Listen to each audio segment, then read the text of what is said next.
Hello and welcome to week 6 in sociology and technology, where we'll be taking on chapter 6, communication, and certainly a very, very critical part of our understanding of sociology. The postmodern perspective focuses on commerce and changes in technology, and that's how we can set this a whole lens through which we can look at social facts and understand them from those particular perspectives. So we're going to spend some time looking at communication and how technology has affected that.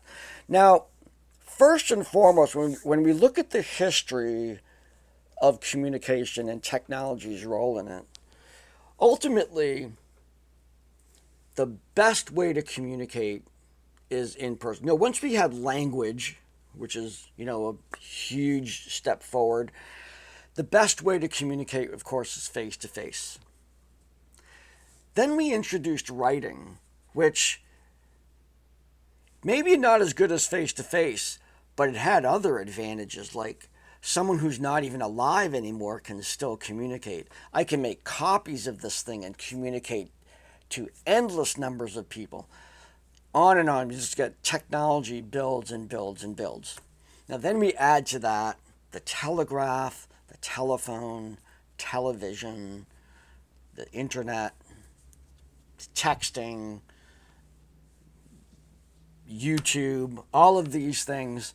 And each one of those, from the book on, from the written word on, we're looking at technology that sits in between the original author and the listener, or the person trying to get information from inside the author's head, translated through technology into another person's mind. And the clarity of that message is dependent on the technology and how well that technology was used. So you probably had a Zoom meeting. You're looking at it. Let's make believe here we're in a Zoom meeting and you're going along, and then you thought something was wrong with the video, did I just started you going along and the video freezes and you're waiting, and then it kind of catches up and you might have missed something. And what you're seeing is faults within the technology is interrupting the communication, and you know how frustrating that is. You're reading my course books, you're going along, everything's fine, and then you come across a spelling mistake, and for some people that's trips them right up, and it's very frustrating. I understand that, and I try my best to make sure there's as few as possible of those. And just so you know, because I'm talking about it, I have very recently hired an editor. And that person is making their way through all of the course books. It's going to be a while before they get to all of them, but they're making their way through all the course books to find the mistakes that I can't seem to find. Nonetheless, when we take technology and we put it in between the speaker, let's say, and the listener, the medium through which that needs to travel, we refer to using the idea of distance. So consider this in its rawest form, face-to-face communication. Well, how close do you need to be for face-to-face communication to happen? You can get further and further and further and further away. The person's walking away, you're still talking, and then the further they go, the message starts to get weaker and weaker, and maybe it gets interfered with, or a word that comes across that's so far, I've heard it, but I didn't hear it accurately, so I'm going to try and figure out what it is, and we start to introduce error. So we take that idea of two people moving apart as they are transacting with each other, as they're communicating with each other, and we refer to anything that gets in the way. One measure of the way something gets in the way, when it's mediated, we call it transactional distance. Some technologies introduce a lot of transactional distance, not only in time, but in space. So let's say letter writing. Letter writing itself has a huge transactional distance because I write it. It's on paper. I put it in an envelope, put a stamp. It goes through the mail system, gets to you whenever. All kinds of things could have happened. Message might not even be relevant anymore. Certainly don't write a letter and say, watch out for that falling apple. Too late by the time the letter gets there. So there's all kinds of distance. That's different than if I was on a phone, a video phone, and I said, hey, watch out for that apple that's about to fall on you. You get that message right away. It has smaller transactional distance. But in other ways, it may have even more transactional distance because the message might get garbled. You don't see me very well. Maybe my cues aren't as established. You can't see my facial expressions as well. You can't see my body movements. You don't have the context of the shared space, that where we're living, where we're communicating from. So technology has all these ways of expanding and compressing transactional distance. Our hope is that we can use technology to minimize transactional distance. Okay, all that. You use technology to communicate with people every day. We use the phone, we use texting, we use email, we use video, all of that stuff. And certainly the pandemic brought in a necessity to use those kinds of technologies even more than we had before. What that did, ultimately one of the effects of the pandemic is people were introduced to using technology to mediate communication in ways that they hadn't before and found them to be advantageous for a number of reasons. Some people who went home to work when they were usually at work found that they could still communicate very effectively with their coworkers just like they were before. In fact, they might even be better at communicating because everything's getting documented with emails and video conferencing and stuff like that. And they might be more productive being at home. And certainly for me, I had a little office fridge that had some snacks in it. During the pandemic, when I built my home office here, I have a really big fridge here. So that was way advantageous for me to work like this on video, because if I needed a snack, I had a much greater variety of things I could pick from than if I was stuck at the office. So technology creates transactional distance. The discussion is for you to talk about before and after the pandemic. What technologies have you evolved into that introduce transactional distance, and the good, the bad, and the ugly, all about that, having a discussion about how this has come about. In higher education, in all of education, we really are looking at this change from direct face-to-face instruction, which is classic, to technology-mediated teaching, which is on the web and taking online courses and stuff like that. And what do we gain? What do we lose? There's both of those. I'm going to be the first one to say that I've taken that even though the gold standard is face-to-face instruction, I've taken some classes where the instructor was horrible and the face-to-face thing was no advantage to that individual. And I've taken some online classes where I barely got to know the name of the instructor and they were awesome. So the relative quality of the class and all that stuff notwithstanding, transactional distance doesn't necessarily mean everything's good and everything's bad. So I want the discussion to kind of focus on your experience before and after the pandemic, and certainly what sort of technologies have you gotten used to, maybe even prefer, now that we're using all of these technologies more than we did before. Now, the quiz actually refers to a graphic that I created. Now, it's an interesting graphic because when I got a master's degree in instructional and performance technology from Boise State University, Department of Engineering. And This is one of my assignments.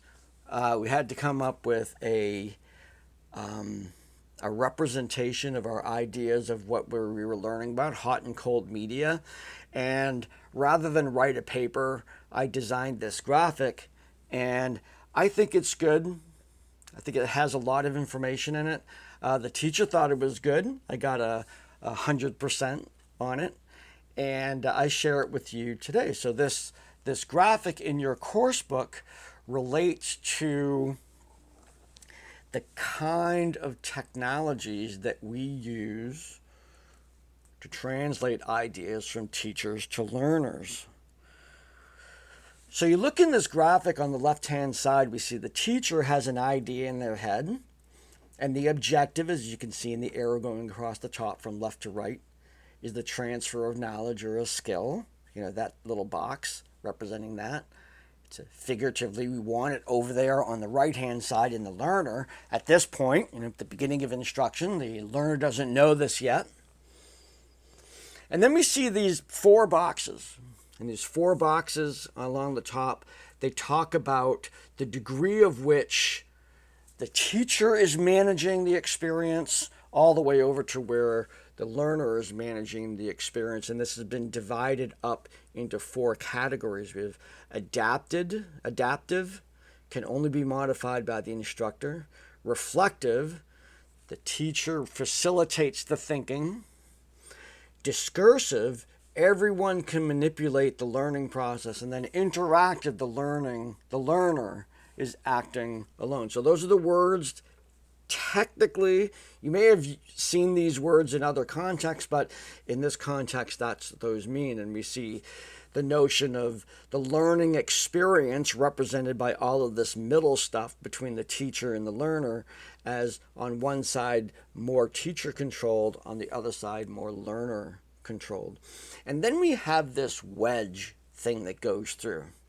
And what it does is it moves from defining specific kinds of strategies for teaching and learning that move from what we call cold media over to hot media, so by temperature.